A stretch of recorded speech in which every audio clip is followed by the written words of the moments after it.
My name is Dave Stockwell, and welcome to the Route 9 podcast. The Route 9 podcasts are about the book Route 9 Problem, The Battle for Langvay. Langvay is two words, spelled Langvei,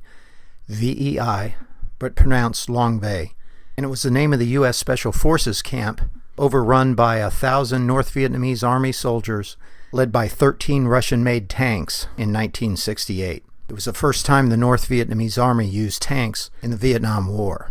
The music you heard in the beginning may sound familiar, especially if you lived in Michigan City, Indiana in the late 1970s. It was recorded from a vinyl disc. We'll get more into that music on future podcasts.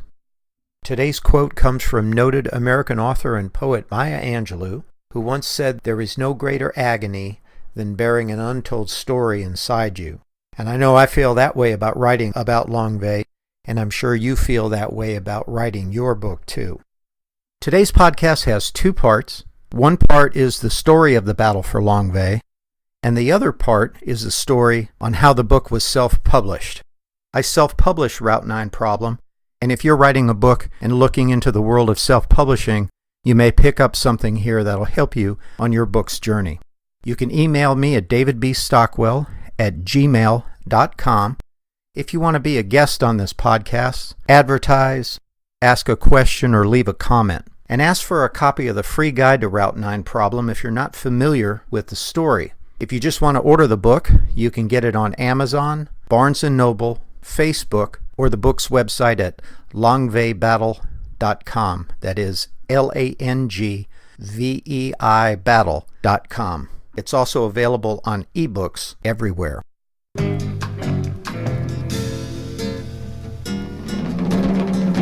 You might find it surprising that a battle that occurred almost 50 years ago is in the news today, and Langvay was most recently in the news on Memorial Day 2017. The San Francisco Chronicle did a front-page story titled From Bracelets to Bricks, honoring America's POWs, MIAs. It's about a woman named Kathy Strong. Kathy wore a POW MIA bracelet for James Leslie Moreland, who went missing after the Battle of Langvay. Kathy wore the bracelet for a man she never met and wore it nonstop for 37 years before leaving it with James's remains when he was brought home and buried in Alabama in 2011. Another Langvay story making headlines these days comes from the Albany, New York Union Times, and it's about Major George Cuomo, who led the rescue mission at Langvay. He was killed in a plane crash later in 1968, but his family is working today to get George awarded the Medal of Honor for leading that rescue. We'll keep you posted on these podcasts on any progress the family makes. Today's guests are Paul Longrear and Sharon Hara. Sharon is the owner of Book Publishers Network, where I got Route 9 Problem published. She's also the author of a book titled Self-Publish Successfully. It's a book I read when I started learning about the world of self-publishing. There are so many websites out there, but they're all trying to attract you to buy their business. Sharon's book is an honest look at the world of self-publishing, whether or not you use her services, and you can get a free copy of the book by going to her website, bookpublishersnetwork.com, and send her an email on the contact page. She'll send you a free copy of the book. First, we have Paul Longrear, the Mobile Strike Force company commander in the Langvay camp that night, and he was the first to engage enemy tanks with anti-tank weapons. I've known Paul for more than 30 years. Every time I hear his story, I'm fascinated. Paul, tell us about Langvay. The Battle of Langvay took place on 6 and 7 February 1968. Langvay was located about 1,500 meters from the Laotian border in country known as Ho Chi Minh Trail. And we were the northernmost point of contact. So I actually got there in November of 67 and was the lead group for the Mike Force, Mobile Strike Force, which was a Special Forces Spec Ops group. We set up the perimeter and helped to run long-range patrols for the Special Forces 8 team, which was pretty well busy, helping set up their positions and living quarters and all of that. Early January, we started getting harassment and felt like we were being reconned because there would be activity outside of our wire but when we would engage it, try to draw fire, we weren't drawing any. Then the closer we got to February, we began to get harassing indirect fire, which is artillery and rockets and stuff like that. And what it became obvious was they were prepping the objective, which is a military principle. When you're going to attack an objective, especially an occupied objective like that, you begin to prep it for your attack, trying to draw wounded or make, wound people and harass them, keep them so they get tired and frustrated. Well, this went on for a while, and actually the recons got much closer to the wire. We engaged a few of them. Were able to create some casualties from what we understand. Of course, they were outside the wire, and we had LP set up at night and OP set up during the day trying to catch them come up against us. Well, the night of 6 February, about 2100 hours, 8 or 9 o'clock at night, the LP came in because they had ran into an enemy unit. And Charlie Company Commander, Special Forces Lieutenant Colonel Shungle, told them he wanted them back out because he didn't believe they had actually run into enemy soldiers. Probably if they did, it was just a recon team, and they needed to have that LP outside. So they went back out and unfortunately set up right in the middle of the enemy who were in position to attack on command. Well, the ground attack started with 3 tanks from the south coming up from a little village called Lang Troy, which was right on the Laotian border. It wasn't the closest to us, but it had a road running up to us. And we had found an underwater bridge that they had built at some time. We didn't know it wasn't there previously, but we had discovered it in crossing the river and everything. Well, they used it to bring Russian tanks across the Sapone River and actually began the attack about 2345, 2400, something like that, around midnight. So my position was an 81 millimeter mortar pit. We had sandbags around it and everything to protect us.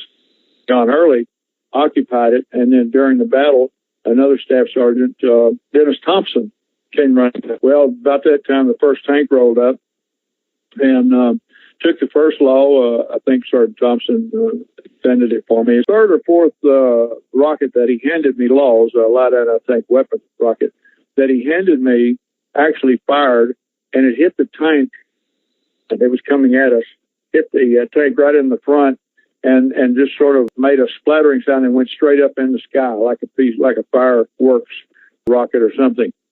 I grabbed all the laws I could carry, 5 or 6, and ran over to the TOC. I ran into Colonel Shungle, and he said, "Do you have any laws?" And I said, "Yes, sir, but they're not doing very good." He said, "Yeah, I know, but it's all we have. Let's take a couple of them and see if we can kill a tank." So he and I formed a tank killer team, went out and engaged the tank, killed it, and engaged the second tank and killed it. And then I had one law left, and he didn't have any. So he said he was going back to the TOC.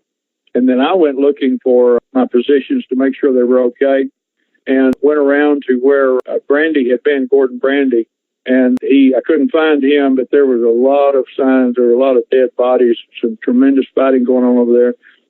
So then I went back to the TOC to defend, because that's where all the radios and the communication with the airplanes, we were trying to get bombs dropped on us and try to keep artillery or get artillery going and keep it going. And so we wanted to protect the radios so that we could talk with the outside world. And we set up in Shungle and Lieutenant Wilkins, and then Murray, Bill McMurray, and myself and Moreland were there.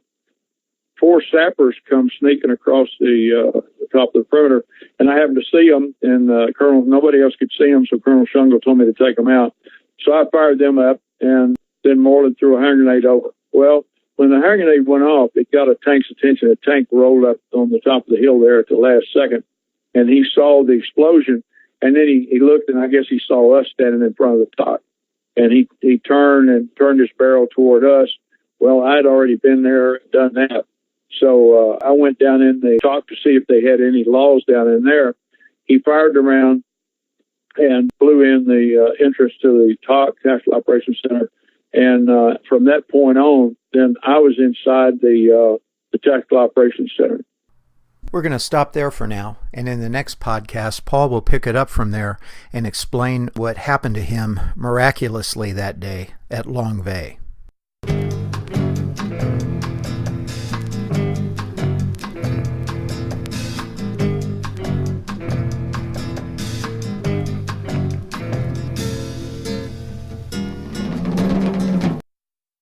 Next up is Sharon Hara.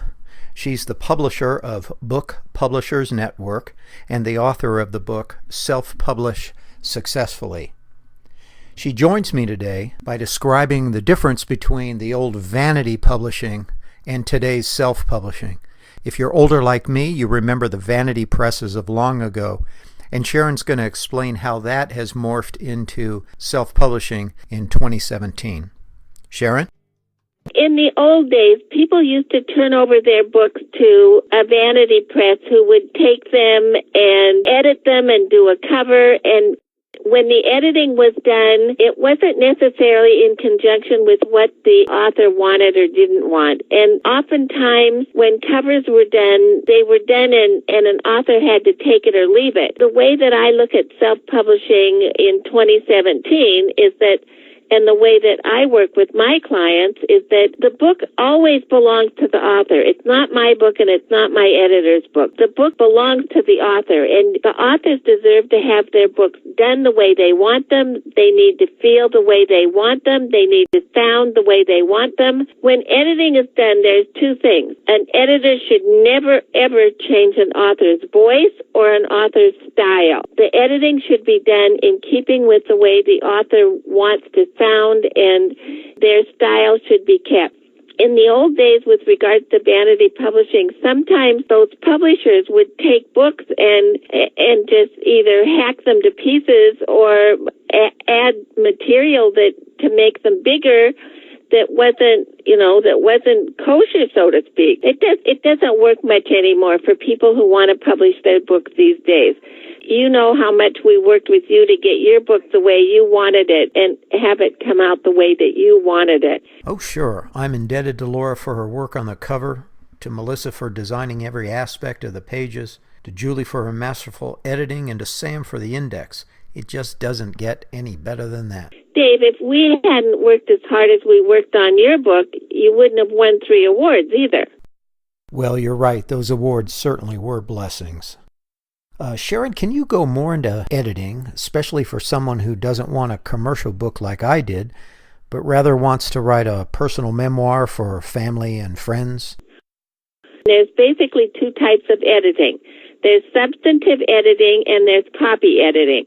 And in your case, I know that we worked with you to do some substantive editing to clean up places that weren't necessarily as clear as they could have been. But in the case of somebody that has a family memoir and they just want to preserve it for their family and their relatives and their in-laws and their children and so on, we would probably just go through it and clean it up as best we could with regards to copy editing and produce a cover that's not commercially viable.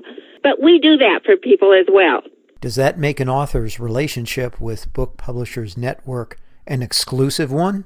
I got an email from somebody today, as a matter of fact, and some publishing company wants to put him under a 2-year exclusive contract, and after they get his book done, if he wants to buy any books, he has to pay 50% of retail.